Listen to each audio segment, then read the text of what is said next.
This episode of Cognitive Dissonance is brought to you by our patrons. You fucking rock. Be advised that this show is not for children, the faint of heart, or the easily offended. The explicit tag is there for a reason.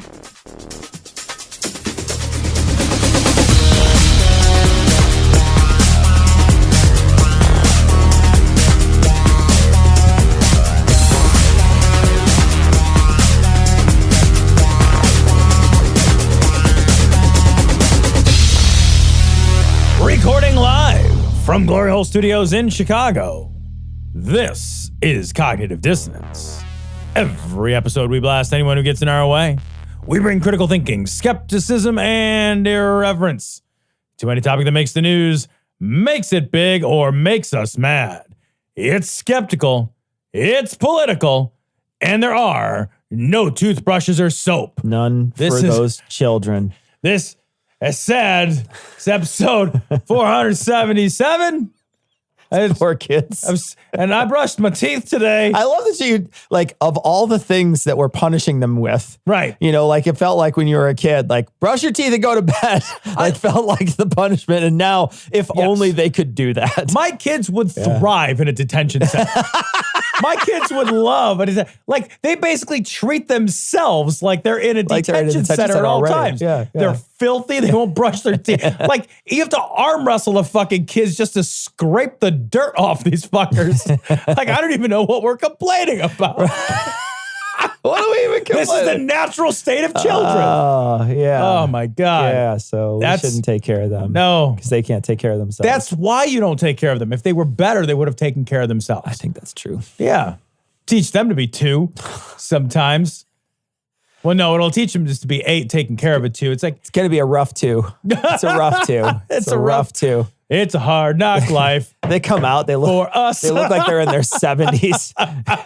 They look like they were president for 4 years, just fucking like gray and haggard. They look at Yoda. It's like, a woman like her deserves a fragrance all her own, a scent made just for her, because she's beautiful, she's powerful, she's complicit. She's a woman who knows what she wants. She's Ivanka. This story is from Yahoo, news.yahoo.com. Alexandria Ocasio-Cortez calls out Ivanka Trump's G20 summit blunder, saying being someone's daughter isn't actually a career. So this is fucking amazing. And you got to see the video. You have to see the video. Yeah. This story is nothing without the video. Stop and look at the video. Yeah, the video will be on this week's show notes and check it out. Because it's a tweet that a bunch of people tweeted out and shared. But this video is essentially 3 world leaders talking. And Ivanka trying to butt in. And them just looking at her like she's some sort of lost child. Yeah, it's so embarrassing. It's you've got Macron and May and Trudeau and Lagarde, and they're all having a conversation. And well, I'm not going to count Trudeau. 3 leaders. Okay. All right. Yeah. Oh, yeah. And they're all standing there having a conversation like, hey, I'm a major world power leader, aren't you? And she's standing there like, what about? And like for the first 6, they don't even look at her. Yeah, they won't even look at her. She's talking and like they don't even turn their heads in her direction. It's like when you get approached by the person who's asking you to buy Streetwise. Right. And you're just like, and you pretend that they're not there and they're like, sir, I'm right here. I have the Streetwise magazine in your face. Okay, yeah, I don't carry cash on me. I'm sorry about that. That's what they should have said to her. Right. I don't carry cash. I'm sorry. I don't we give to the organization that gives back to you. You know, if you need a bed tonight, you can go down to the border. There's no soap. There's no soap or toothbrushes, but you know, you can definitely have a bed tonight. And it's not like, let's just be super clear, because you know May's in this group. It's not because she's a woman, right? Nope. It's because she's fucking not supposed to be there. Because she's irrelevant. Because she adds nothing to the fucking conversation. Yeah. Because she's not a political leader. Right. She's not a leader of any kind. She does not lead. She's unqualified in every way that you can conceive of the very idea of qualifications. She has none of them. What she did is she got squeezed out of the right vagina. Yeah, she's essentially a princess. Right. She's a princess. Yes. And in this country, I thought, at least my whole life, they were like, sweetheart, there ain't no such thing as no princess. Like, that's what I thought my whole life, is that we're like, no, there ain't no such thing as no princess. Like, we don't do that princess shit up in this pig. Well, we are doing but it now. Now we're like, no, there's a whole royal family now. It's like they got their sons and the son-in-law and all these dukes and duchesses and whatever the fuck that are part of the Trump family that get government jobs to do really important shit that we, like when you talk about talking to a country like Saudi Arabia, think about what kind of negotiation skills you would need to bring to bear, the sort of the way in which you'd have to deal with the cross-cultural negotiations of that. How the fuck does fucking Jared Kushner have that? Well, here's the thing. I would maybe be okay with it, except for the grotesque conflicts of interest.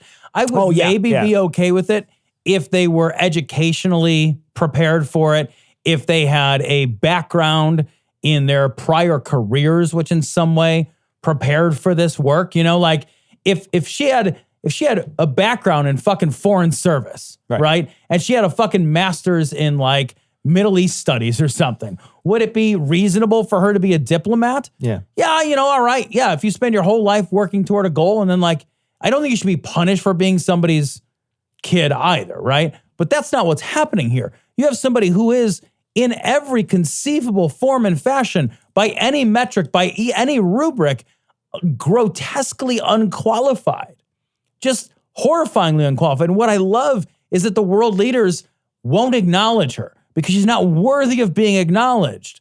Like standing there, just like the fact that you fucking got a ticket to the fucking Willy Wonka factory does not make you a chocolatier. Right.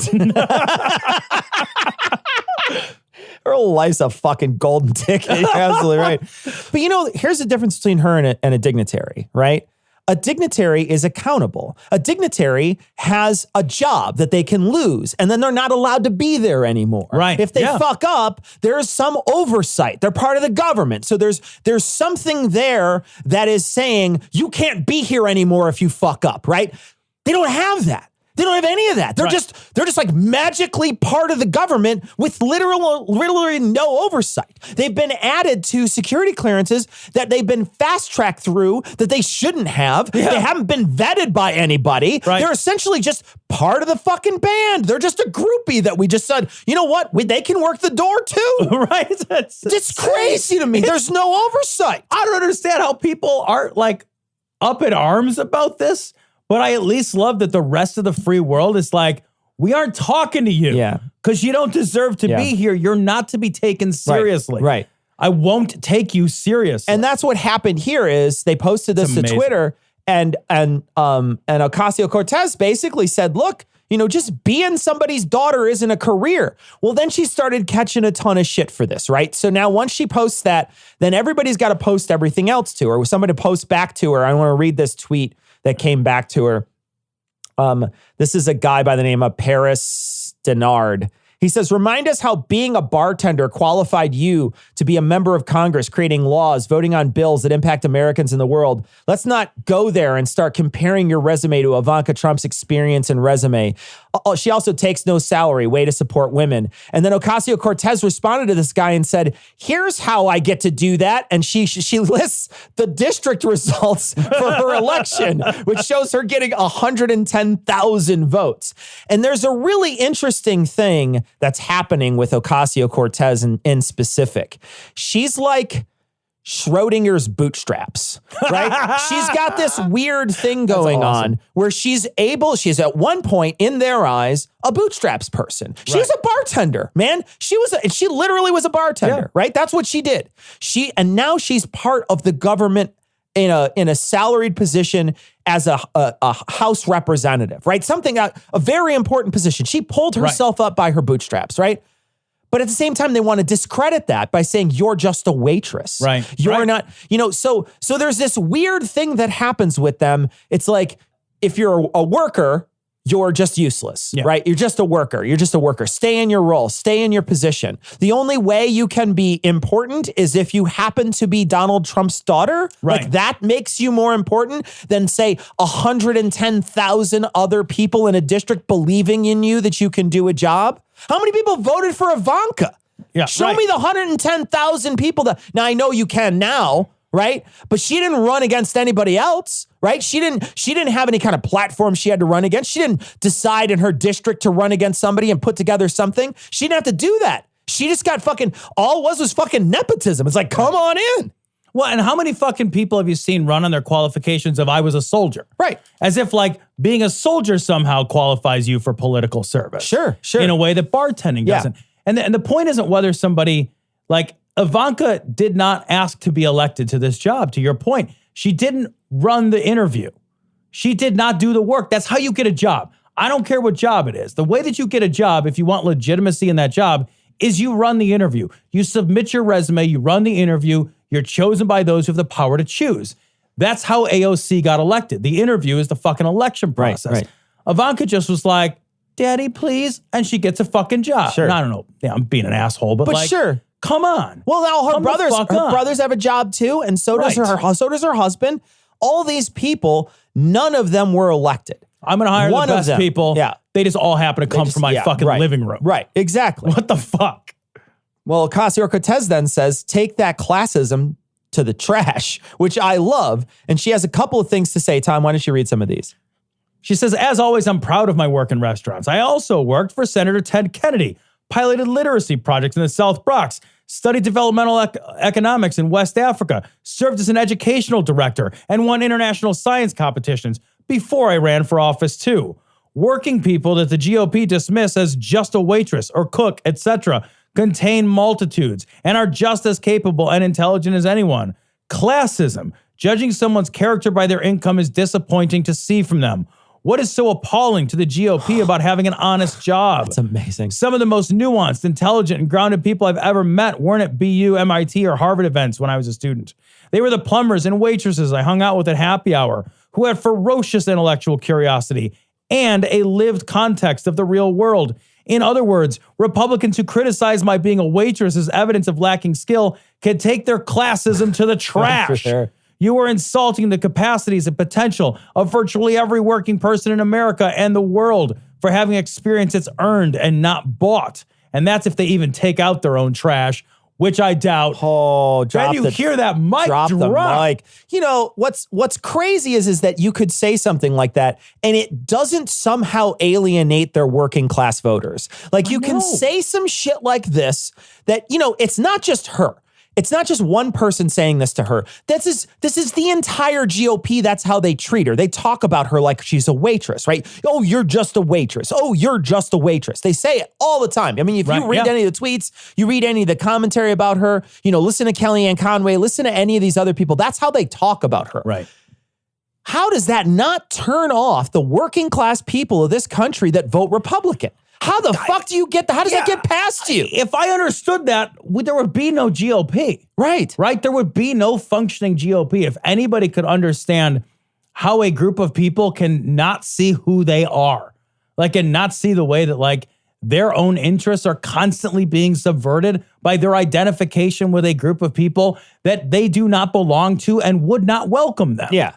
That's the part that makes me like, I get some of it. I do. I get some of it. But there's a part of the sort of working class right that I don't think I will ever fully understand, in that, like, they are unwelcome by the power brokers on their side.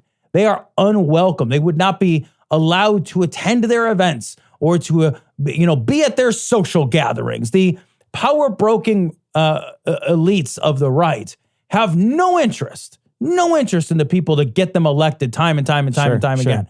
And they don't want to socialize with them. And they don't see them as the same as they are. And they are absolutely the most classist of all of them. Yeah. And yet they don't see that. They somehow identify with a group that abhors them, that ridicules and mocks and belittles and demeans them and thinks less of them as people and devalues their work and their experience. And they look at them like, well, that's my guy. Right. Woo! You don't want me in your house because I'm just a dirty, coal-mining piece of shit redneck. Hee-haw! Have my vote. What's crazy to me is that all these people are when they come to the polls, they think about it in the sense like, I would like to maybe have a beer with this person, right? That's how Dub got elected. But W was a fucking multi-millionaire. Oh my, he was part of the Bush fortune. He was unbelievably wealthy. I love the idea. You brought it up. Like, I love the idea that like they want to vote for somebody that they want to have a beer with without ever stopping to consider that these people would never deign to have a beer with them. They never talk to him. You know what I mean? Yeah. It's like, I have no interest in people that think I'm gross. You know what I mean? Why would I want to hang out with that person? Yeah. It's like, it's almost like they're like trying to chase somebody that's like above them. You know what I mean? Like trying to chase a dream that they can't. I don't know what it is. I don't know what the psychology I don't either. But it's fucking baffling. Now, the best part about this is people have been memeing the shit out of this. This is amazing. There's a hashtag Unwanted Ivanka. It's on Twitter, and it's fucking amazing. It's got a picture of Ivanka at the I Have a Dream speech. That's so good. There's another image of her sitting with Churchill, Roosevelt, and Stalin at the end of the Second World War. And she's got the microphone, which is great. And then her striding onto Omaha Beach. And her throwing a football as Colin Kaepernick takes a knee. It's really great. So see if I'm sure there's a bunch of these. People have photoshopped her all over the place. And this is the type of thing that I think everybody needs to talk about to bring attention to this, because she shouldn't be at these functions doing this. She shouldn't be doing work. I don't care if she comes, right? But you shouldn't be there pretending that you're some sort of dignitary, because you're not. Right. You're not representing me. Because you never went through any process to represent me. Well, and clearly the world's leaders don't respect it. Yeah. Because they're not giving her the fucking time of day. Right. So you're not effective. Yeah. In fact, I'm the president of that organization. Yeah, that's who I am. I didn't always lie. No, I used to tell the truth. But then one day I told a lie and I got away with it. Yeah. Told my parents I had a brother that they'd never met. They got mad at me for not telling them sooner. So this is fucking amazing, and I have to read parts of this. This is from the Washington Post.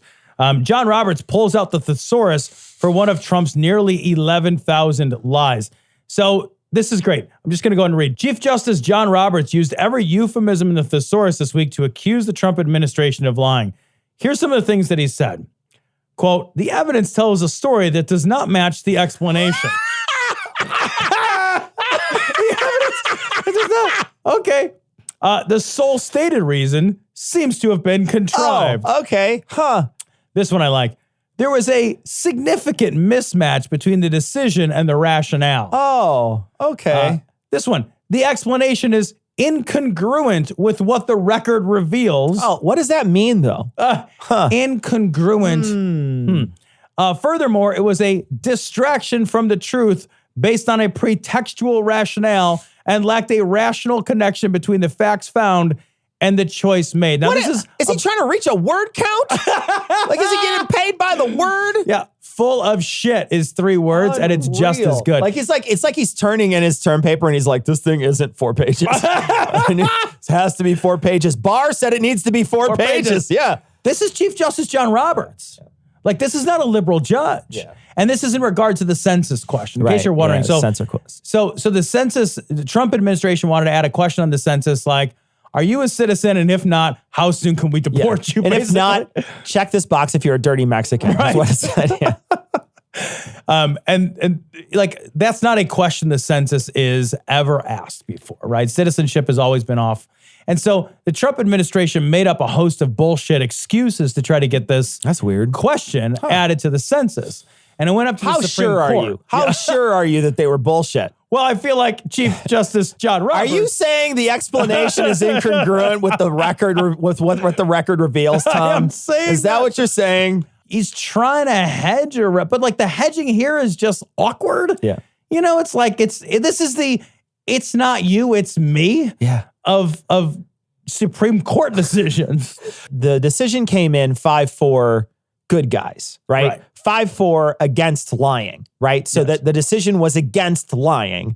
The other side was pro-lying. Yeah. Or actually the other side was more pro, it's not my fucking job. That's what the other side was. True. That's what the other side was. If you read the article really does talk about the dissent. The dissent was basically we shouldn't be deciding. Yeah, it's not a question. This is not a question we should be deciding. Right. So it was, let's kick the can to some other department that'll clearly greenlight this shit. But this other, like Supreme Court said, five justices said, no, we should weigh in on this, and we're going to weigh in on it in the sense that we're going to say you're lying, you can't do it.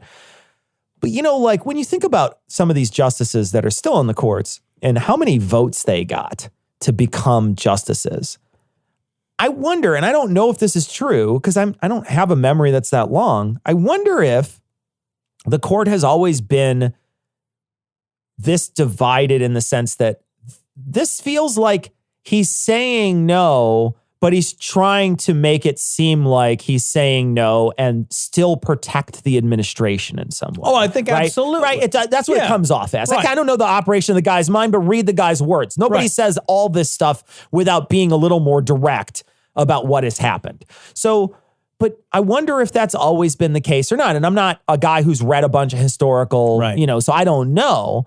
But if you look at the way some of these justices were brought in, some of them had 99 votes or full 100 votes from the Senate to come in, and they were clearly not on the other side, but they still got let in because they knew that they would do the job to the best of their ability. Because it used to be that all you had to be was qualified, not that you would answer the questions the way your side wanted. Exactly, right? And it's changed since then. It's changed dramatically. It changed when Reagan did it. Reagan was the one who someone had failed.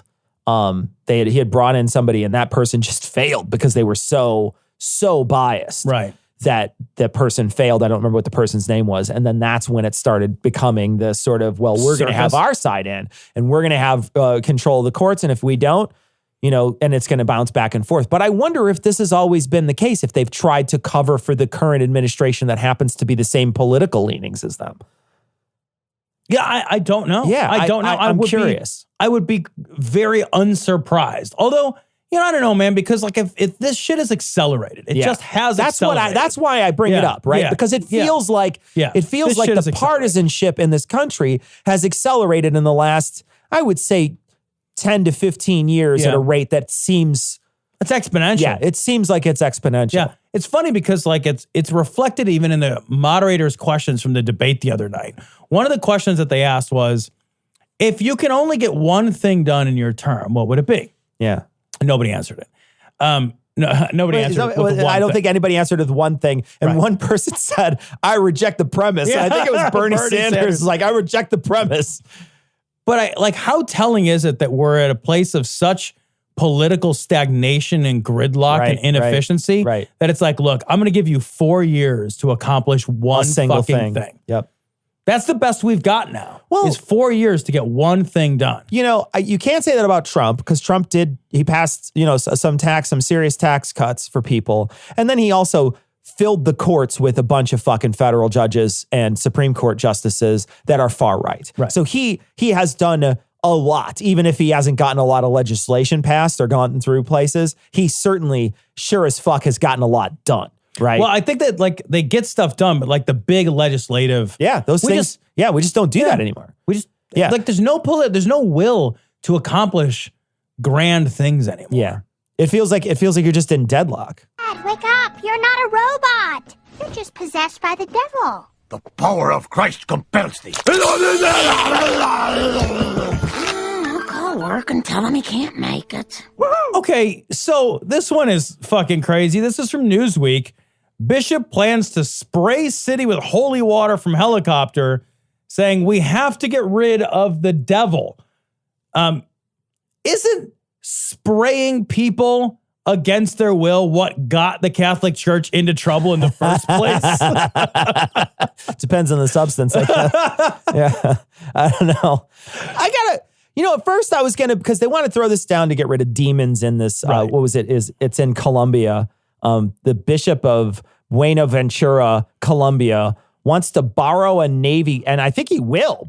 He's gonna borrow a Navy copter to deluge the city on July 14th, the feast day of Buenaventura's patron saint. So they're going to drop a bunch of holy water from the sky onto this city. And he says, see if we can exorcise these demons that are destroying our port. And basically what they're trying to do is, he says in the article, it says, it's the busiest port and it's been ravaged by paramilitary gangs who extort, kidnap, and terrorize the locals. So he wants to get rid of them by spraying them. Like, first off, I don't understand that. But like, at first I was going to make some joke about like putting perfume on a pig or something like that, or, spraying Febreze around a room. But that actually, the difference is like, that actually is doing something, right? Like if I put perfume on a pig, it's going to smell different. If I shoot Febreze around a shitty, smelly room, it's going to smell different, at least for a little while. Now, it's going to cover up the problem. It's not going to be systemic change, but it certainly will cover it up for a few moments. Right. Holy water is like putting a copper bracelet on your carpal tunnel. Like, it ain't doing anything, man. Isn't this bringing a super soaker to a gunfight? I guess it is. The bad guys have real guns, and you're like, spritz, spritz, spritz, spritz. Does this make you mad? Right. Is this annoying to you? Stop hitting yourself. I'm sprinkling water on you. And one other thing I don't understand.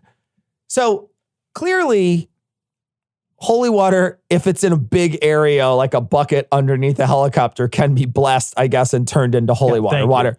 But like, if it falls from the sky, can I just not en masse bless all the holy water and just say like, hey, it rained and I turned it all into holy water? Yeah. Like, why does it have to be like in a circle? Like, what's the properties of holy water that needs to be a still before it goes out? Or thank you. How does that work? A certain quantity? Because otherwise you'd be like, all right, I'm going to stand at the ocean. Yeah.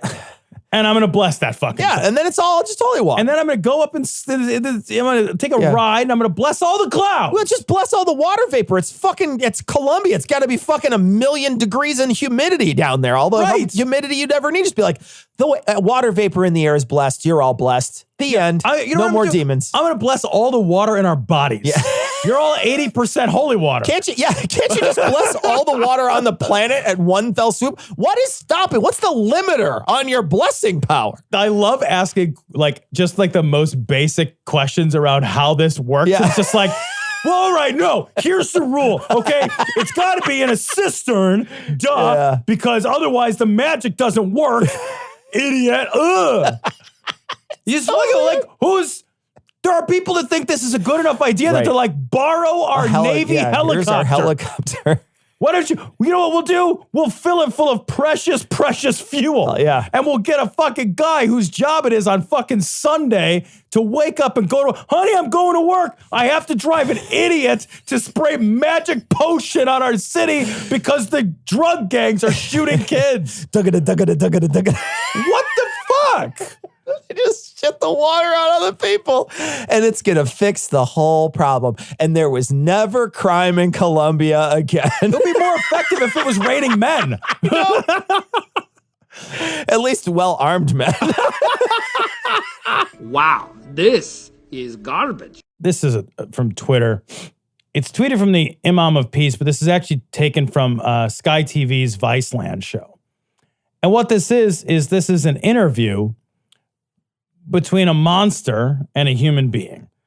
And the monster is some fuckhead in Pakistan who acid attacked the shit out of his wife. And he acid attacked her. He said, my wife wore clothes that I didn't like, so I beat her up, cut her hair, and then poured acid on her face. You would have done the same thing. And, bravo to the woman reporter sitting across from this fucking violent monster. Because she's like, no, I wouldn't have done that. Yeah. No, I wouldn't have done the same thing. Yeah. That's fucking awful. And if you watch the whole interview, you gotta read it because, maybe you don't, but I had to read it because it's not a language I speak. But his whole thing is like, look, she embarrassed me. She embarrassed me by going on in public in the latest fashions, is what he says. Yeah. And her body was revealed. And so I was ashamed. And so I had to either kill myself or kill her. And that's the part of the interview where I was like, then that solution is to kill yourself because you are a weak piece of shit. Yeah.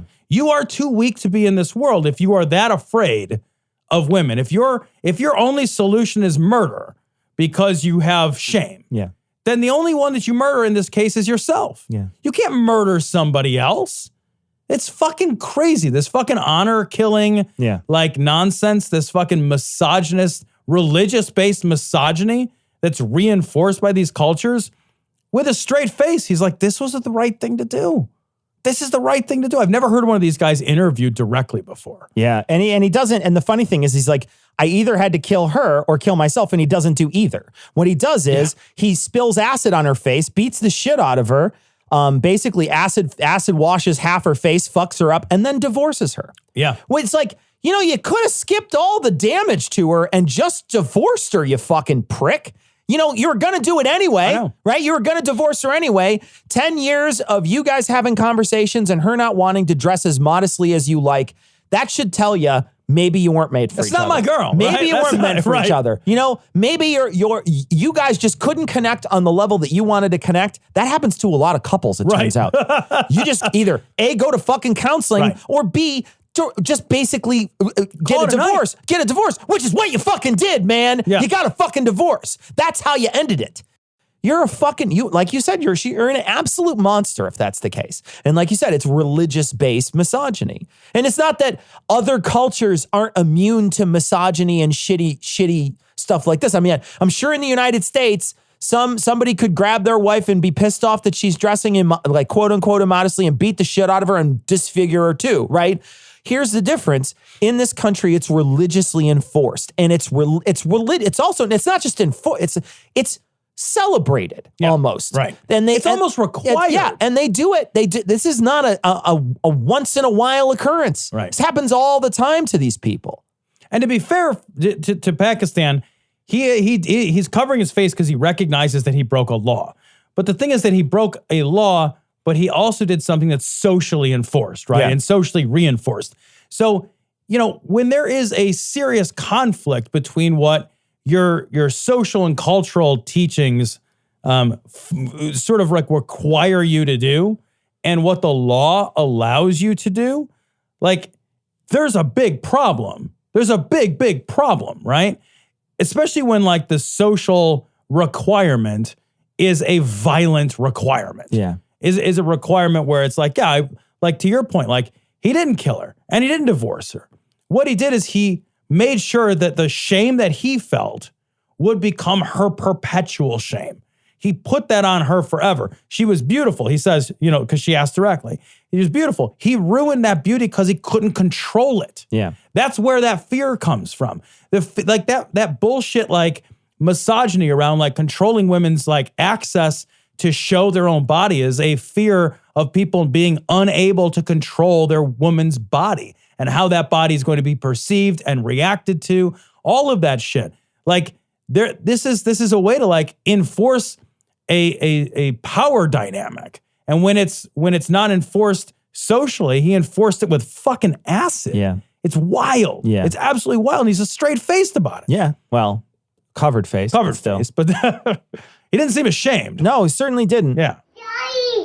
Daddy! What, baby? Blood! What? Blood! Baby's got what? Blood! What does he have? Blood! Blood! See? Blood! Blood! I'm funny! I'm funny! I'm blood! I'm funny! All right, so this story had some wild speculation on, so you have to indulge me. See, so this comes from the independent.co.uk. Judge orders doctors to give Jehovah's Witness girl blood transfusion against her parents' wishes. So anybody that's not familiar, I don't know how you wouldn't be, the Jehovah's Witnesses are not allowed to have birthdays or blood. Like they can't have either one. You can't celebrate your birthday or get life-saving transfusions or organs donated, or I don't think they can get any kind of human organic products, right? So I'm 99% sure that that's all What if the disallowed. human was free range though? Oh, that's a good point. The problem is all these fucking GMO humans out there, and it's fucking full of pesticides. It's like a whole. I have seen some humans look like pugs. I will say that. And so, you know, she has a serious illness, and she needed a blood transfusion. This is a 17-year-old girl, by the way. Yeah. She needed a blood transfusion. Without the blood transfusion, she's toast. She's gonna die. And the judge was like, "Yeah, I don't really give a shit what your fucking religion says. She gets the blood transfusion." Yeah. The part of the story that makes me speculate a little bit, Cecil, is this line here. It says, the girl's parents said their religious beliefs would not allow them to consent to a transfusion, but did not object to the judge making the order. And I thought to myself, and I don't know if this is true, so I'm speculating a little bit, but I thought like, it seems entirely feasible that the religious ordination would or requirements would be so strict and the social ramifications so severe that they can't break that, right? But by taking it to a judge, the judge breaks it for them and thus absolves them of sort of the moral quandary. Sure. Oh, you know what, guys? Hey, welcome to church Sunday. How you doing, Bob? All right, Sally, here we go. Yeah, it wasn't me, you know. The government's in our business again. Anyway, my daughter's still alive. Yeah. We need these things to give people an out. Like, assuming that people are going to be religious and they're going to have these proscriptions that are fucking goofy and dangerous, and I would say evil. It's evil to not give your kid a blood transfusion. I don't feel like I need to equivocate on that. Like, if you have these evil proscriptions, you need a secular authority that can overrule them, because that gives the parents an out, a moral out that they can actually go pursue on their side, and then they don't, get, because if you're a Jehovah's Witness, like, you get kicked out of your whole social circle. That's like their whole thing. Sure. What I don't get about this is like, this isn't a crazy, some sort of weird medical procedure or some sort of mystical procedure. They're not rubbing a fucking egg on somebody and cracking it open and seeing the blood in there. This is a tried, tested procedure. This is not something that's like, like when they I would imagine, I don't know what the statistics would be if you had 100 people, like I would imagine this would save 90 of them or something like that, 95 of them if they were to get this procedure done or something like that. It seems like they pretty much know this is going to help this person. The alternative is that she dies horribly. She has a stroke and she dies horribly. That's the alternative. I don't know how you get to the point where you don't just throw off the religion, where you don't just say, look, you guys all want my daughter to die. All of you in this room would rather my daughter die than live. Yeah. You'd be happier if my daughter died. You'd be sad and there'd be some rending of garments and gnashing of teeth for a day or two while you stood at her casket. But you'd all be happier for me and her if she was killed, if she died. Basically by my hand, because I'm the adult. I'm the one who makes the decision. So you're more happy. I don't know how you surround yourself with people like that. I don't know how you don't stop and say, oh, you all want her to die. Oh, this isn't my group. I wanted the chess club. I'm real sorry. I made a wrong turn. I'm real fucking sorry. I don't know how that doesn't wake you up. I don't know how it doesn't snap you. I realized they're right. I read the same thing and I thought, yeah, this must be some way for them, because it sounds like they were very relieved. Yeah. The way they read it, right. It sounds like they cry relief after they hear it. They wanted it to happen, but they couldn't give the go-ahead to do it. Yeah. And I'm like, well, fuck, just here, the power's in you. It was in you the whole time. Yeah. Because like, if the religion is such that like, oh, if I get a blood transfusion, this kid's gonna go to hell. I don't know if that's the thing. Like, there's some horrible spiritual consequence. They wouldn't be relieved. If they really believed that, I guess they wouldn't be relieved. So if they are relieved, then that means at least part of them doesn't believe that transfusion leads to hell. That's true, right? Yeah. So there's a part of them, to your point, there's a part of them that isn't 100% sure. Yeah. And the idea that you would be gambling your surety on an event or a metaphysical supposition, and that's on the one side, and you're gambling that against the life of somebody you love. Somebody you love that deeply as your spouse or your child or whatever.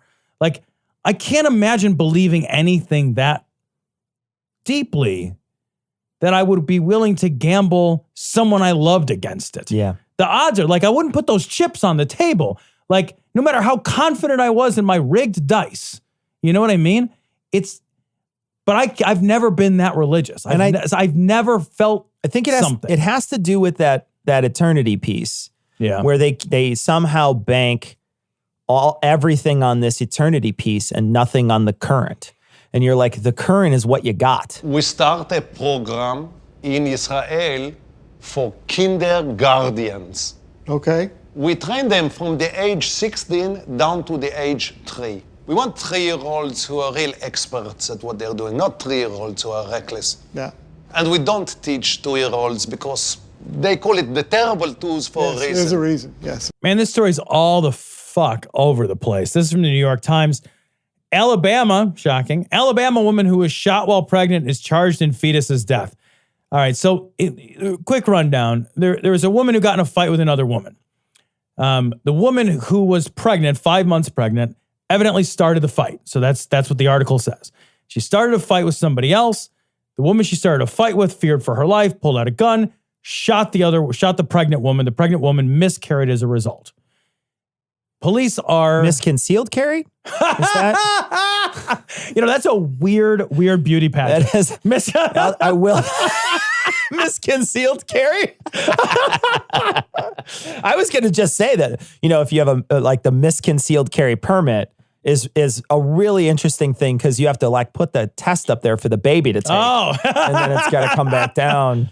So the police charged the pregnant woman who was shot as for second-degree murder, manslaughter or murder. I can't remember. I think it's manslaughter. One or the other. Saying that, she's pregnant. She had a responsibility to safeguard the life of the fetus. And by starting this fight, she did not safeguard the life of the fetus. And this is so troublesome, right? Because This is the first step toward criminalizing miscarriage. Yeah. And we know that that's Alabama's game, right? We know it because they've said so out loud. They want to do it. Right? Yeah. So there's no way to So it's part of that broader question about, when is a fetus a child or a person? Like, when does life begin? When does a child, a fetus have the same rights as a born walking around person? Yeah. And so Alabama's basically doubling down already and saying, look, you killed a person. Yeah. The fetus is a person. You can't have manslaughter without personhood. Yeah. So they have drawn that line in the sand. This is the first attempt to criminalize, to some degree, to criminalize pregnancy. Yeah. Or to make the possibility of an accident during pregnancy become a criminal act. Yeah. It's when they were talking about gays getting married, and they're saying the gays get married, eventually you're going to have a guy marry his lobster. He's going to marry his computer. He's going to marry all this stuff. Except for in this case, this is the slippery slope that's actually happening, right? In the marrying, the gay marriage thing, none of that shit ever happened because it doesn't make any sense. Right. But in this case, this is a slippery slope that actually is starting to happen, right? This is the one that, like when people wave their hand and be like, oh, that's slippery slope thinking. This is a step in the direction that we were hoping it wouldn't go. And this is a step that you can't take back, right? Are you going to now investigate every single miscarriage as it was a homicide or an accidental death? Are you going to have people that go out and say, you have to be accountable for your pregnancy now from the start till the end. So you can't just go into the doctor and be like, yeah, I miscarried. Or if 9 months after you got pregnant, because you're however long, because the doctor somehow knows, they knock on your door and be like, where's the baby? Right. You were supposed to have a baby. Where's the baby? Here's the investigation of the miscarriages. They're going to come in. This miscarriage of justice is going to work its way right in here. Miscarriage of justice. Come right in. So that's what's going to happen, right? Is that where we're going to go? Because in this case, that's exactly where we're at. Right. It's not like that's a fucking some made up weird fucking Handmaid's Tale bullshit. That's Alabama, man. That's right now. This wasn't a weird, fucked up Handmaid's Tale bullshit. Right? I don't know much of a difference. It's crazy, though. Yeah. I mean, is that where we're going to have to go? Is there going to be a police squad that is dedicated to finding out what happens to pregnancies when a woman suddenly is no longer pregnant? Well, and think about all the, I don't know how and then they have to weigh your actions, right? Then they have to be like, well, you got into a car with somebody and you took the wheel and you were speeding. And when you were speeding, you wound up killing that, you wound up getting into an accident and that caused the miscarriage. And so we're going to give you a manslaughter. We're going to give you some sort of felony because of that. And a slippery slope has to be a slippery slope is problematically untrue, right? If if B doesn't follow A. Right. That's the problem with the gay argument. The thing here is that what follows from this, if a fetus is a person, and it has to be by this logic, by this standard, this legal standard they're setting up. So a fetus is a full person, and if an action, however unintentional, that results in the death of that person is pursuable as by law, then like, what would people do if that were the case? Well, they're going to start to behave differently because they're going to be afraid of what you said. They're going to be afraid of, going through the normal routines and accepting the normal risks. And I'm not saying that getting in a fight is a normal risk. Yeah, no. But they're going to be afraid of going through the normal risks that are concomitant with having a real life and a regular life, for which there are relatively low stakes, right? I was speeding. Okay, I was speeding on my way here. But people speed all the time. I got in a car accident. Well, okay, it's an insurance claim, maybe a ticket.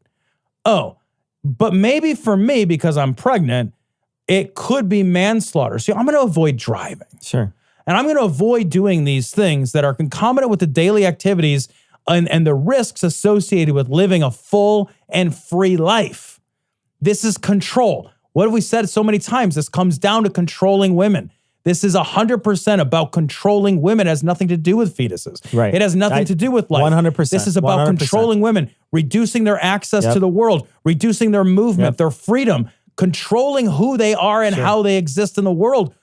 This is atrocious. Yeah. Alabama next week's going to do what they said in like Saudi Arabia. Like, women can't drive because they get the pregs from driving around in a stick shift or whatever.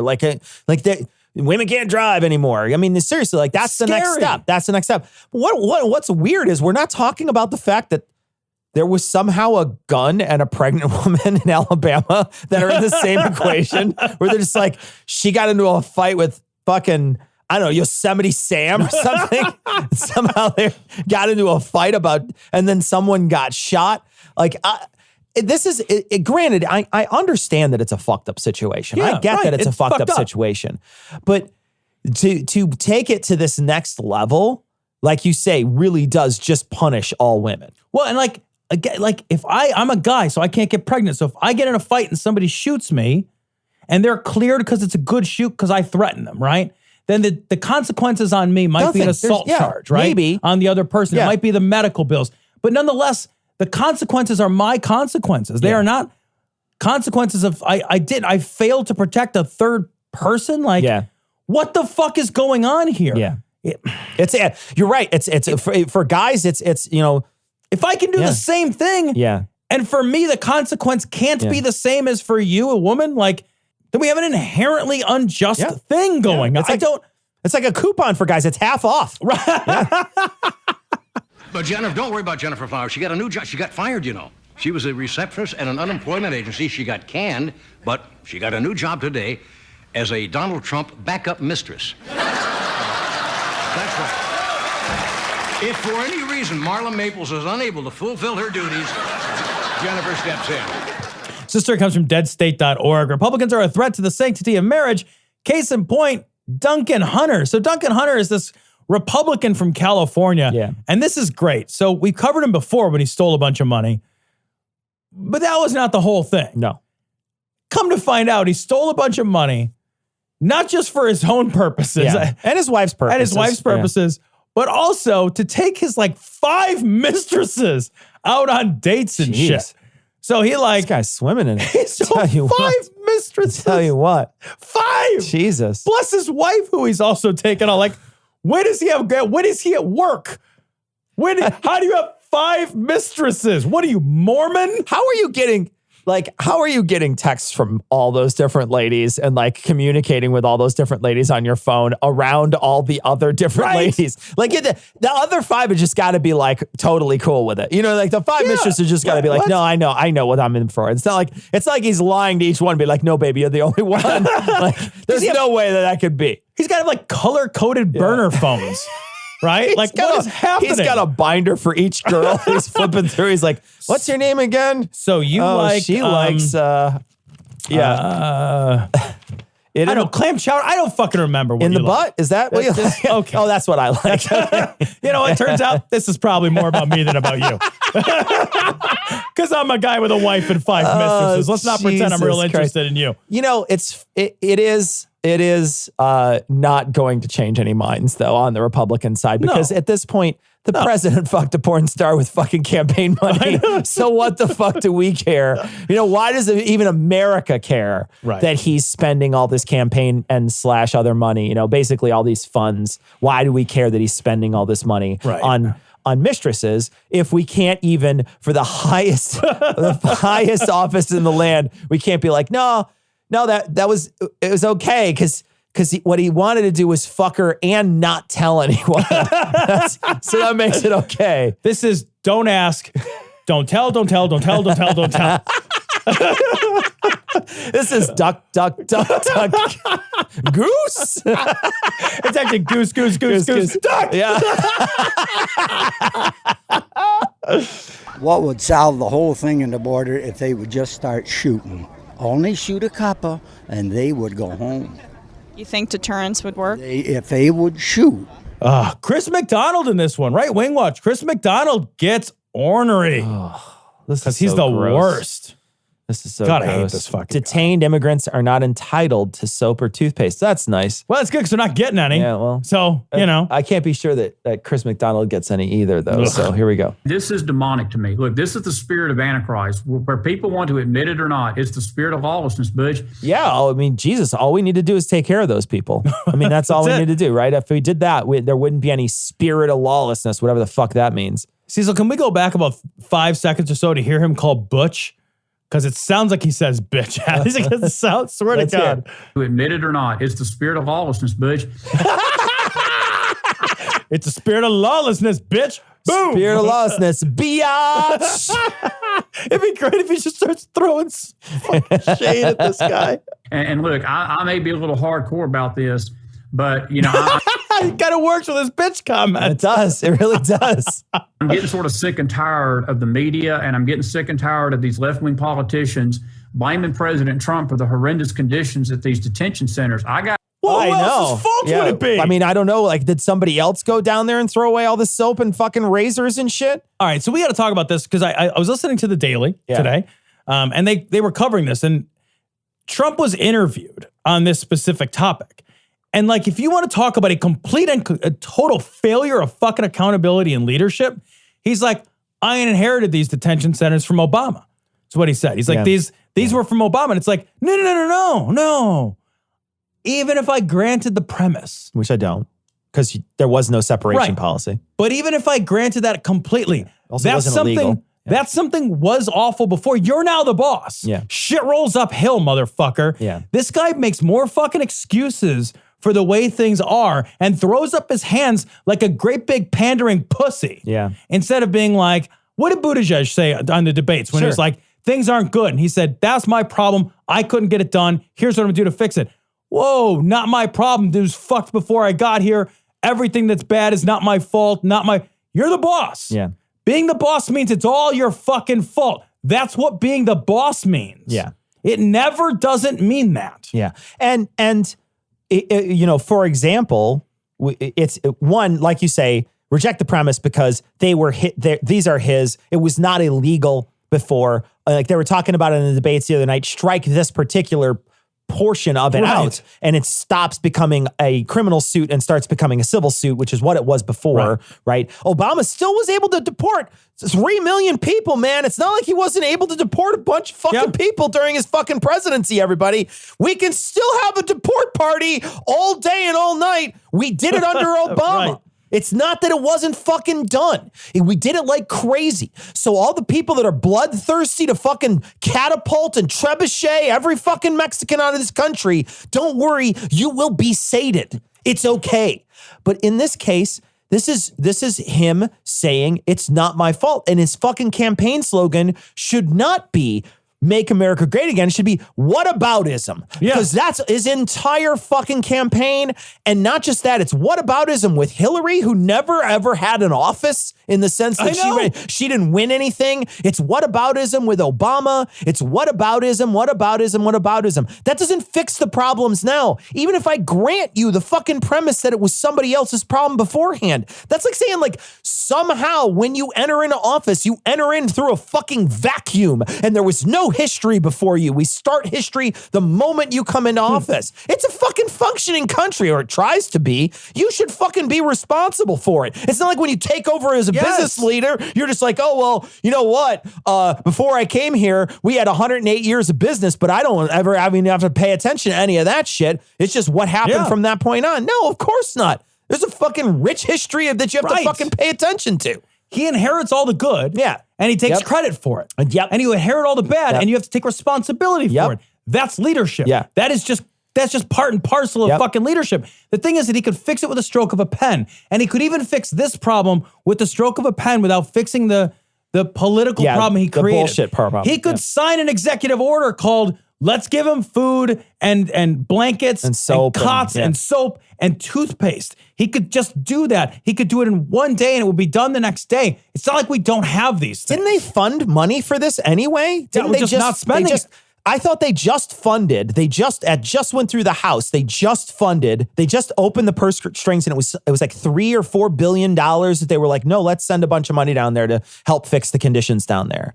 Yeah, so they did just pass a $4.6 billion Senate bill to send emergency funding to the border, but it has to go to Trump for signature, so he probably won't sign it. But I guess it also caused some crazy infighting in the House too. But look, we're trying to do something. But like you said, it rolls uphill. Just, here's the thing. It's not like if you polled a bunch of people, they would be like, I mean, yeah, sure, jackasses like this, but I would be curious to see how many people, once they see the conditions down there, they say, no, I don't want to fund any of that. Well, they don't even let people see it. Yeah. They don't let them bring cameras into these detention centers. They let a group of lawyers go in and interview kids. Then when the lawyers wanted to go back, they weren't allowed to actually interview. They were only allowed to look. They weren't allowed to actually interview any of the kids. They don't let them bring cameras. There's no real third-party oversight to any of this. Yeah. That's like anytime there's no third-party oversight and people's lives hang in the balance, for fuck's sake, there's third-party oversight for our prisons. Yeah. These kids are not prisoners. Yeah. These kids are at daycare. They're essentially daycare until somebody picks them up. We're treating them worse than we treat our prisoners. Yeah. If I walk outside and I fucking stab a baby and they throw me in jail, they're required to give me more than we are saying out loud. Like administrative lawyers went to the courts just this week and they pled a case to say that they didn't have to provide toothpaste and they didn't have to provide soap and they didn't have to provide blankets or a place to sleep. They defended that so that it would continue. They want to do this because that's what Sessions wanted initially. Yeah. He wants to separate people from the border to scare people away. They want to make conditions so horrible that people don't show up. They want this to go away. They want these people to not come here seeking asylum. That's what they want. And so they're going to scare them away. The news media is going to shit this all over the place. It's going to get to them and they're going to be like, oh, I don't want to go there because they're not even going to take care of me. They're not even going to like I'm running away from like a gang at this point.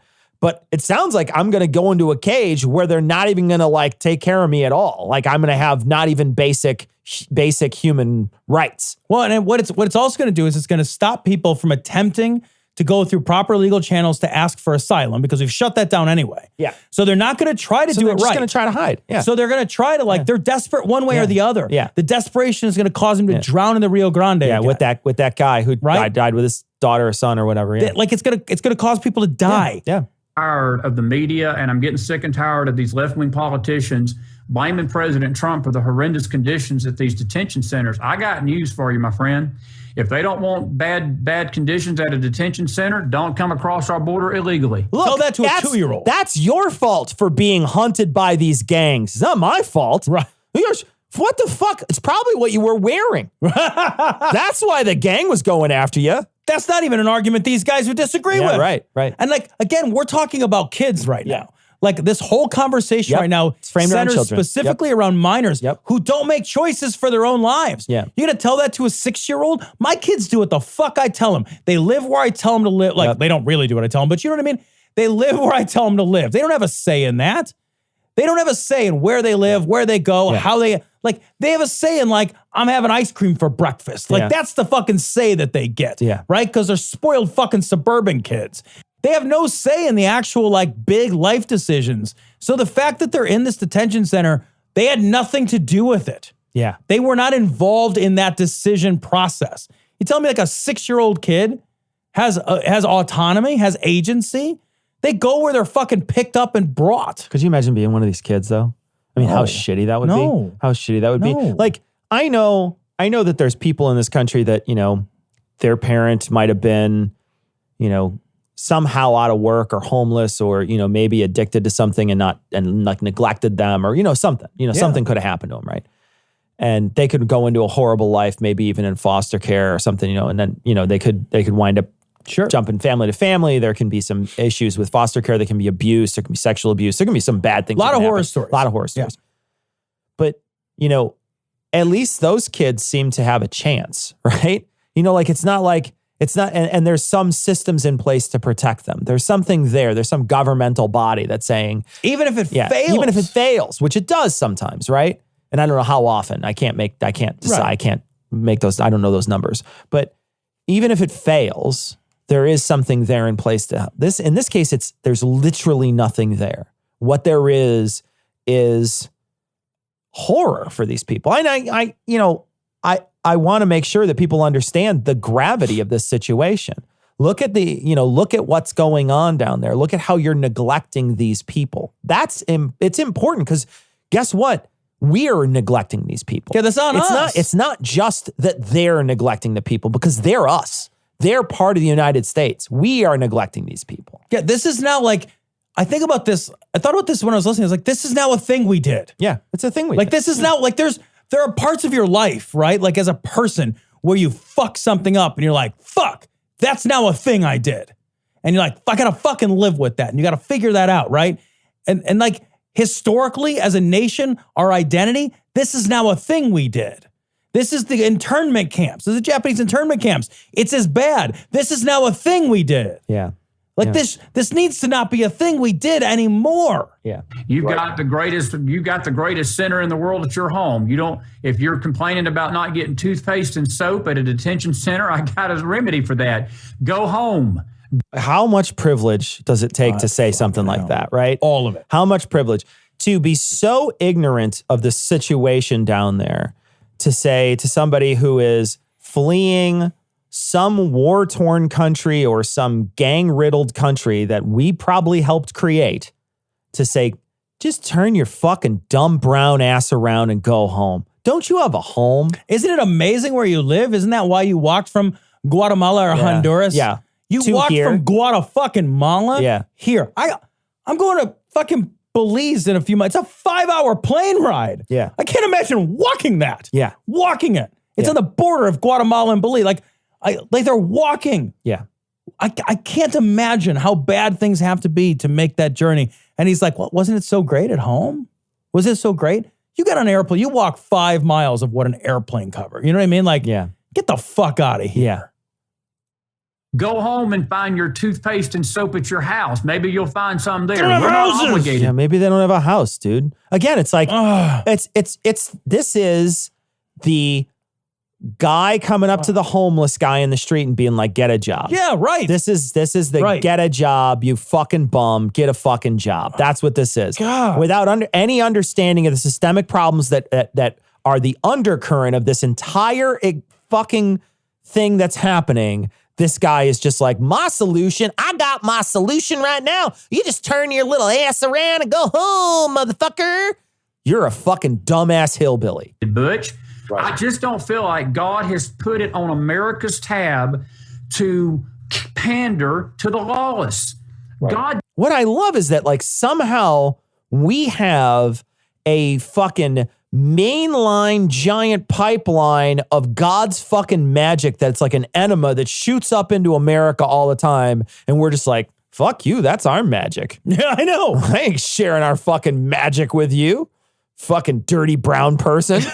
Fuck you. It's my fucking America magic. My America magic enema. If it wasn't for us, he wouldn't have put the bald eagles here, stupid. Like, duh. I love these guys who purport to know what God wants for America when, like, God didn't mention the existence of the fucking North American continent.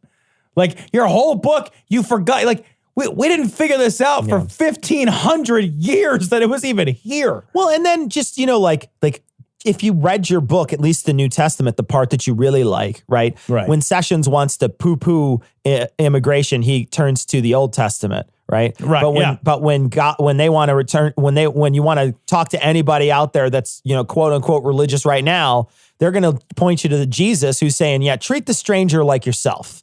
Treat the immigrant like yourself, right? Instead, no, we don't want to let's not look at that page. Let's turn over that page as quickly as we can. Let's not pay attention to that. It's in your book, man. And there's like lots of examples that you can use. And there's Pixies Choosies that would be like, maybe you don't just ignore people who are hurting. Yeah, right. Like there's a Samaritan that was pretty good at that. Was a good one. He was a pretty jolly Samaritan. Pretty okay Samaritan.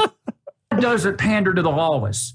Right. God commands all men what? As he say in the book of Acts. God has commanded every man now to repent. And when we repent and we come to God, he has his arms wide open in mercy. All those people didn't repent hard enough, Tom. That's the key. These are super fucking religious people too, by the way. That's the key. Like typically, like not all of them, I'm sure. All of them, I'm sure, but if you culturally, wanted soap, you'd repent. It's your fault. I actually went to the store the other day. I didn't mention this earlier. I went to CVS. No, I tried to pay with repentance. Did you? Tickets. Oh. Yeah. They insisted on money because that's bullshit. What I did is I was like, but I'm sorry for the bad things I did. Yeah. And then I started telling them about the bad shit I used to. Did it work? I was like, no, they wanted money. What the fuck? And then they called security CVS. when they heard a lot of the stories I was telling. But the cool thing is that after you were done and you paid, and you started getting your receipt, it was an entire Bible worth of receipt because you just kept pulling it and pulling it and pulling it. It actually stretched from here to Guatemala. Yeah, the CVS receipt is still printing as we speak. Some say that CVS receipt is still printing. But if you're rebellious and you're obstinate and you're prideful and you refuse to come. I love that these people are prideful. Prideful. They're so prideful we won't share our magic with them. I can't think of anything less prideful than showing up with your fucking hat in hand and your children in tow. Oh, I know. And being like, I've given up all of my everything and I need your help. What's up, Captain Hubris? So prideful. Go back to your country club. What'd you leave all your soap in your fucking mansion? That's a guy who's never had a hard day in his life. I was about to say, man, I bet if the chips were fucking down, you think he wouldn't come crawling like a little bitch? I'll tell you what, the moment, climate change gets so bad that, large swaths of the United States are now fucking arid. Right. I'll tell you what, some of the places in this country, there might be people migrating from one place to another. And I bet you, even in that, just statewide, you might see some, I don't want you people here. Yeah. You might see that. Once we become fucking Mad Max Beyond Thunderdome, once there's like 5-foot hailstorms or whatever the fuck. Yeah, what the fuck? Yeah, the 5-foot hailstorm that was just in Mexico. Jesus Christ. The good thing is that if it hails a little more, they'll just be able to walk right over that wall. Go right over it. Jesus Christ. Donald Trump Jr. said in an interview yesterday that he is not worried about going to jail as a result of Special Counsel Mueller's investigation. Yeah, jail's nothing to worry about. On your first day there, just walk up to the biggest guy in the yard and say, "Hey, Dad." All right, this story is from Huffington Post. Donald Trump Jr. gets slammed over birtherism bot attack on Kamala Harris. So this is kind of amazing in a couple of different ways. So Donald Trump Jr., and then it was retweeted by a fucking bunch of fucking garbage bots on the horror show that is Twitter. Sure. But Donald Trump Jr., retweeted this. Kamala Harris is not an American black. She's half Indian and half Jamaican. I'm so sick of people robbing American blacks like myself of our history. It's disgusting. Assuming it's to say disgusting. And Donald Trump Jr. retweeted that. Is this true? Wow. So this is this casting doubt on what a real black experience is. Right. That you're not black enough. You're not the right black. Sure. Says this Right. fucking guy, Right. whoever this fucking made up bullshit Ali Alexander account may be. I don't know.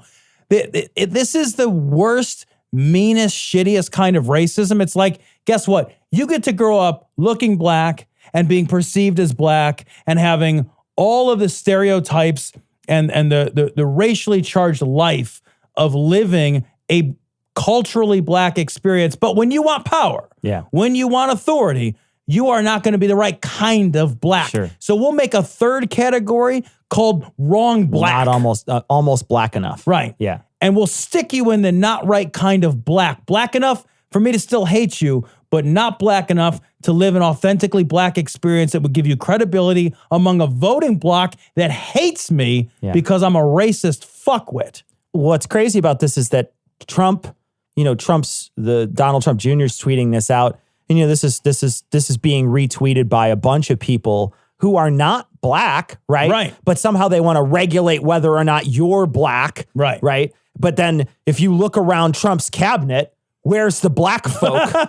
Look around Trump's country club. Where's the black? Look around Trump's apartment building. Right. Where's the black folk? Not there. Well, they're working the door. Yeah. They're working the housing and urban development secretary. Well, there's one. You get off. Right. I mean, I know there's probably more than that, but it's certainly not as diverse as other times in history. Right. And, they're the arbiter of if you're black enough, and Kamala Harris isn't black enough.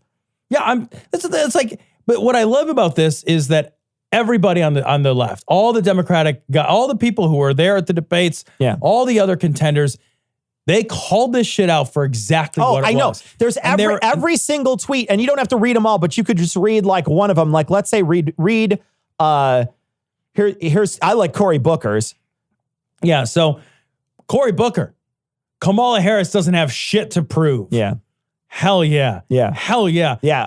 I'd like to read Bernie Sanders as well. Oh, Donald Trump Jr. is a racist too. Shocker. Yeah. I love that he calls these people out. Yeah. And calls them by Warren name. says the attacks on Kamala Harris are racist and ugly. We have an obligation to speak out and say so. It's within the power and obligation of tech companies to stop these vile lies dead in their tracks. And this is one of those things. It's like this is how they're going to try to, they're thinking they're going to try to divide the left. Right. By saying she's not black enough. So right? unite the left, man. I hope it does. I genuinely hope it does. I got to say, I'm a little worried about this. I was at least a little worried about this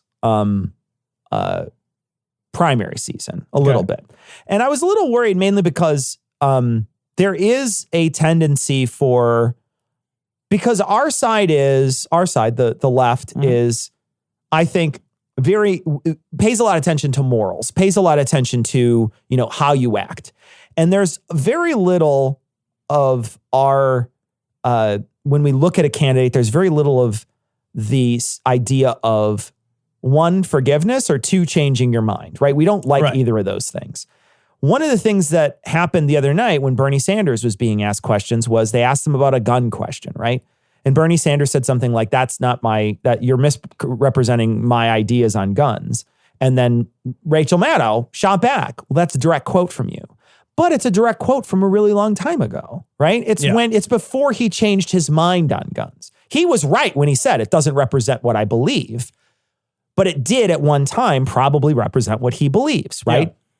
And so there's this little bit of stuff that we never seem to forget anything, right? We never seem to just, that person has changed their mind. That person has, moved on from this sort of thing. Grown. Yeah, the person's grown. I don't think we let politicians do that very often, which is terrible, I think is terrible. We automatically consider it flip-flopping when somebody changes their mind on something, even though they're faced with reason. I don't know why we do that. But there's there is something to be said about like, for example, do you remember that guy who was kissing Hillary Clinton? Yeah. Do you remember that picture? Yeah, I do. He's used to be a Ku Klux Klan guy. Right. And then eventually, changed his ways and stopped doing that. And worked very hard on anti-racism stuff. And so what happens is the right immediately says, oh, look, she's kissing a racist. She's kissing a racist. She's kissing a racist. And some people on the left even, followed that too.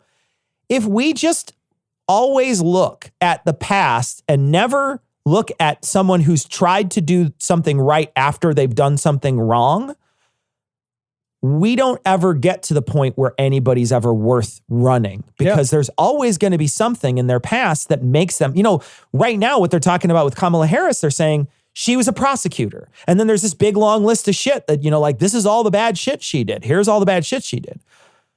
Well, one of the things I'd like to see, especially if it's egregious shit, because I didn't get a chance to go through it all yet. I'm going to do a very deep dive into all these politicians once they start winnowing down. I don't want to fucking do 20 of this. I want to do. Oh, you don't want to read up on the ones that Marianne don't matter? Williamson. I definitely don't want to read up on her. But there's a lot of stuff that has popped up in her background. I'm going to pay attention to that when it comes time to if she makes it on past some of these early preliminary rounds, I'm going to pay attention to that. I will look at it. Yeah. But if she's come around on it or has changed her mind on it or has, I'm going to say these words, but you understand what I mean. Repent for it. Then I think we need to look at these candidates and say, that's okay. That's okay. It's okay. When people attack Elizabeth Warren about the things that she did, right? When they say, oh, well, she wrote, she was Native American. She benefited from that Native American thing. It's debatable whether she benefited from it or whether the people who were hiring her were benefiting from it, right? If they were trying to fill some racially diverse thing. But then also, after it's all over, from what I hear, she worked with some of these Native American tribes to see how she could make it better, right? Make it right. I don't know that I need to, is the right going to bring that up because that's all they have is the Pocahontas thing? Yeah, maybe. But do I have to keep bringing it up and being like, oh no, she's fucking awful? You know what I mean? Like, if she went and made strides to change it, can't we just all agree, okay, she made strides to change it? We can't have a purity test nobody's allowed to pass. Right. If you have a purity test and you don't grade on a curve, then everybody fails and we fail. Yeah. Like, it's like, we set ourselves up for this 100% all or nothing, black or white bullshit. But I'll tell you what, we don't judge ourselves that way. No, never. No. I don't judge myself that way. Yeah. I look at parts of my life and I'm like, given the context, I did the best I could, made a mistake, would make a better decision next time. I do the same thing. Here's how I'm going to try to be a better man. Yeah. And I lost my temper. I behaved badly. Me too. Whatever the circumstance is, too. I give myself some leeway to grow, right? It's not the same thing as giving myself an out for having made a mistake, right? That's not saying like, I wasn't a mistake, I didn't make a mistake, I didn't fuck up. It's not the same. It's saying I fucked up, I grew from it, I'm willing to be a better man. Sure. I don't understand how we do that for ourselves and we're unwilling to do that for other people or unwilling to do that for our candidates. If the people that we want to lead us are held against a standard which is not human, which doesn't take into account the growth that is necessarily a part of the human condition, we fail every time. We never elect anybody worth a shit. And don't get me wrong, it's not that I don't think that there are some politicians that are racists, right? Like when I think about some of these politicians and I go, like, for example, Steve King, right? Steve King is a racist. He's a Steve current King racist. is an absolute racist. Yeah. He's the kind of guy who will come out and say, what's the matter with white nationalism? Yeah. I don't know how you get to be a bigger racist than some guy in the end of Inglourious Bastards carving a swastika on your forehead, right? I don't know how that happens. But here's the thing. Let's say 20 years down the road, Steve King has made 1 million pieces of reparation to try to change who he is, has become a Democrat and has become a powerful type of Democrat who is against the things that he was thinking now. I need to reconsider him. Yeah. I think I need to reconsider him. I don't need to say, no, you're bad forever, period. Right? Yeah, he's done some horrible shit. Yeah, I would never want that guy in office, period. But if he changes his ways, I think we need to open our eyes a little and say, you know what? That person has changed who they are. We need to accept that person. Now, don't get me wrong. If they're still an asshole and they only did one nice thing, I get it, right? Right. But if they change fundamentally who they are and they move forward, we need to accept that and not say, oh, well, you've done one bad thing before and you're never going to be part of this group. Guns don't kill people. I I kill people with gunpowder. So stories from the independent.co.uk. Fox host Tucker Carlson defends North Korean regime. Leading a country means killing people. So Tucker Carlson was seen with Trump. Trump took Tucker Carlson. He did not take John Bolton as national security advisor.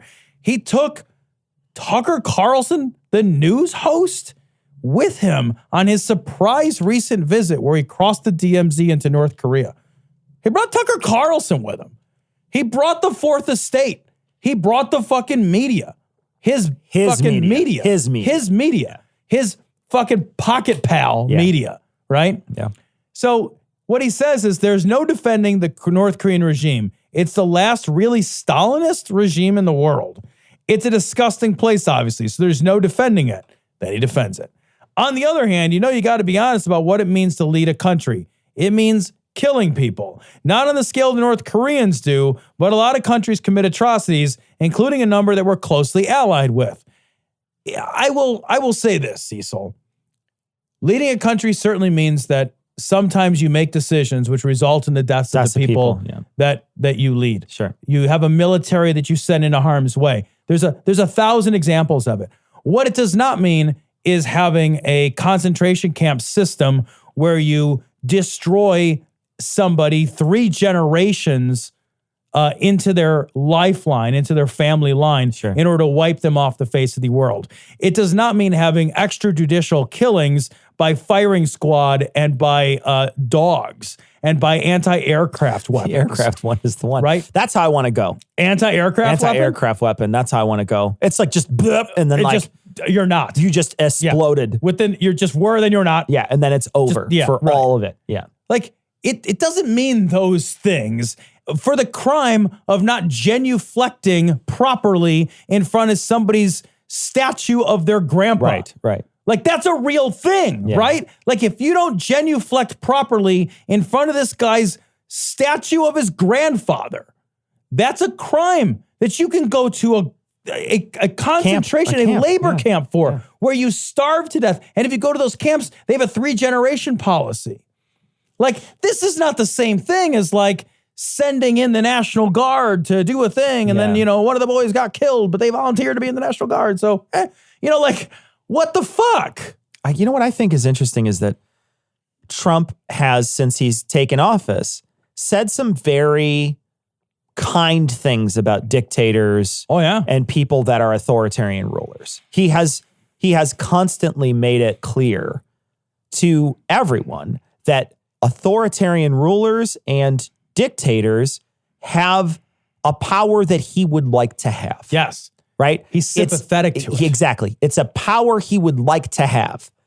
And I think there are plenty of people that follow Trump so closely and want him to have so much power that they would welcome a Trump that has that much power. Oh my God. We have, you have a situation now where, Lindsey Graham, as a joke, tweeted out Trump's 3rd term. Did you see this recently? No. He was like, after he saw Marianne Williamson, he's like, maybe we should have Trump's 3rd term after Marianne Williamson was on TV. Although, to be perfectly frank, I'm not sure I disagree with Lindsey Graham if Marianne Williamson was the only candidate.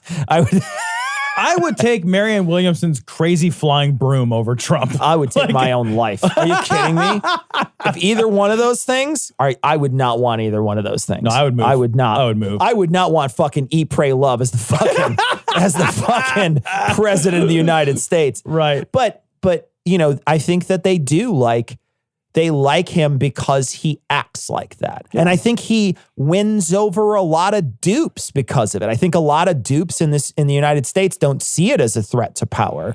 They see it as, we're in power, but you're not in power. No. He's in power. Yeah, God. Yeah, this is just appalling. It's appalling to have an apologist. Well, like, am I crazy? Or when Obama was in charge, weren't there charges that were being leveled against him left and right that he was cozying up to these Muslim extremists? Yeah, right. That he was cozying. Absolutely. Now you got a guy who is, and we're not making them. That was all bullshit. And it was never demonstrated by a story written by a person who was ever vetted, right? It was all bullshit. But now you got a guy who's obviously cozying up to Kim Jong-un. Yeah. Like we're watching it happen. Yeah. It's not a made up thing. Yeah. And then the media, the fourth estate that's supposed to protect us by providing transparency is riding along on his secret fucking missions with him. Yeah. To then defend that cozying up to a fucking third world dictator. You got a guy who sat across from Putin and made a joke. Hey, don't interfere in our elections anymore. Yeah. Tra-la ha ha. Yeah. And then they both fucking laughed about it. Yeah. Right? The same guy who sits with the Saudis and like agrees to have our weapons, our sensitive high-tech weapons manufactured in Saudi Arabia, where they will have access to that technology. Like, we couldn't cozy up to the worst people. These are historic enemies. Yeah. They are current enemies. Yeah. The only enemy of the United States that like right now, like all we did was like make Iran from a tentatively not enemy relationship to an enemy. That's the only one I can think of. Erdogan. What's fucking happening? Erdogan was one for a while. Like he came over. Yeah, they came over and he fucking beat the shit out of a bunch of people here in the United States. And like President Trump's like, I'd have fucking punched him too if I could. I like to beat people up. That was crazy. Like I mean, like it's crazy. That was crazy. Yeah. And it's not just that; it's all a bunch of different, like you say, a bunch of different dictators, and that he loves them. He loves them, and the shit he's pulling with Putin when he's saying, you know what? Don't interfere in my elections. Don't, ha, ha, ha. Wouldn't it be great if there were no reporters? Ha, ha, ha. Right to Putin. And you're just like, you're two guys that can make that happen. Trump said on the campaign trail, hey, if you're listening. I know, he said it out loud. I know. Do this. And then it happened. And we're just like, somehow like living in fucking a weird, wacko, bizarro world. I seriously sometimes feel like I'm going to wake up at any moment. And I don't know what it's going to be when I wake up. I'm okay to be in the pod. You know what I mean? Like, if I wake up and I'm in the fucking pod covered in Jello. And Neo's like, take the blue pill. I'll be like, get that fucking pill out. I'll be like, yeah, let's do this. I'll be a fucking Energizer bunny or whatever. I'll fly your little weird ship around. Fine. Plug me in. Just, I don't need this. Plug me in. It's more than I get plugged in normally. Jesus. So, yeah.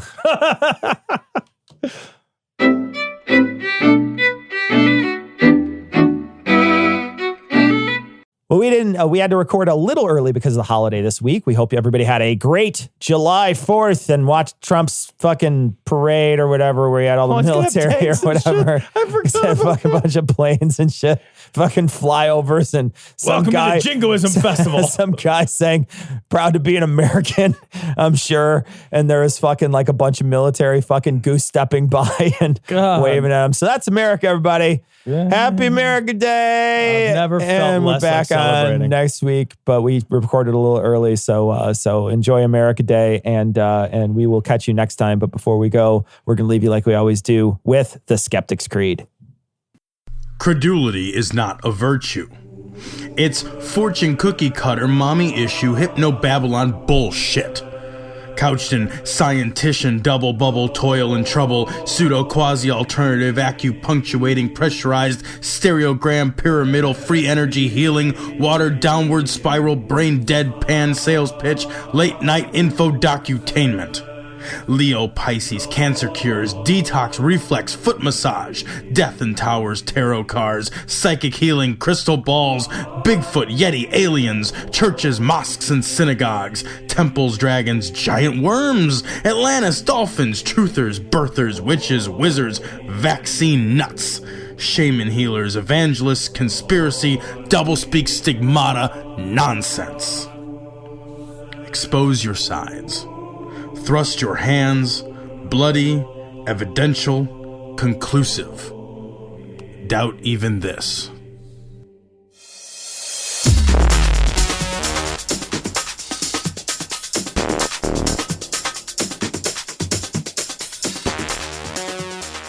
The opinions and information provided on this podcast are intended for entertainment purposes only. All opinions are solely that of Glory Hole Studios, LLC.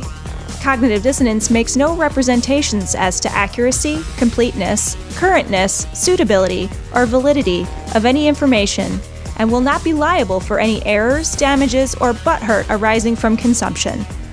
All information is provided on an as-is basis. No refunds. Produced in association with the local Dairy Council and viewers like you.